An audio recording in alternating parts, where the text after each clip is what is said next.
Now, their industry darling boy is trying to fight a position he doesn't belong to. He should have fought in support of his godfather Samini, but since there is a bad blood between them, and this particular guy actually seeing Shatta Wale's name popped up in this particular article on a certain major platform like Grammy, I think this actually tickled your man to get into his feelings and actually vent ignorantly, because with this take, this actually based or centered on hip life, and Stonebwoy, your contribution on that side is low. But man, them couldn't decode whatever the article was, so Olele Salvador actually came in to school this our industry darling boy. And Olele replied, "Se asemba anyabotere." This is an article centered on hip life and the names which are even arguable due to certain notable omissions were essential in the different areas of evolution of hip life and not reggae and dancehall, which Stonebwoy has been a notable contributor to.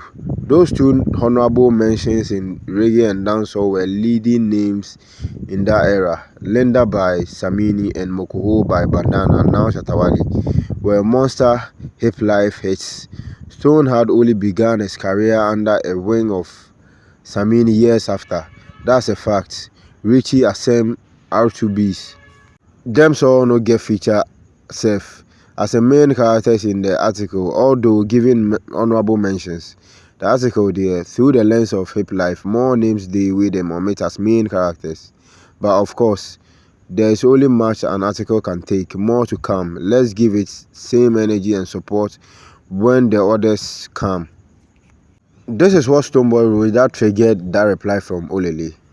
And Stonebwoy said, whoever wrote this article is interestingly missing the name Stonebwoy, and actually tagged Grammy Record Academy.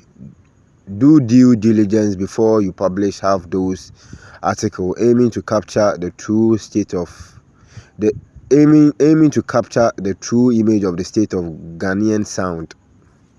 So Stonebwoy also saw Olele's reply and actually came after him. And Stonebwoy said, at Olele, you should have just mentioned me in that your submission so that we will have a discerning conversation, because the article is factually half dosed. It is not an opinion, because honorable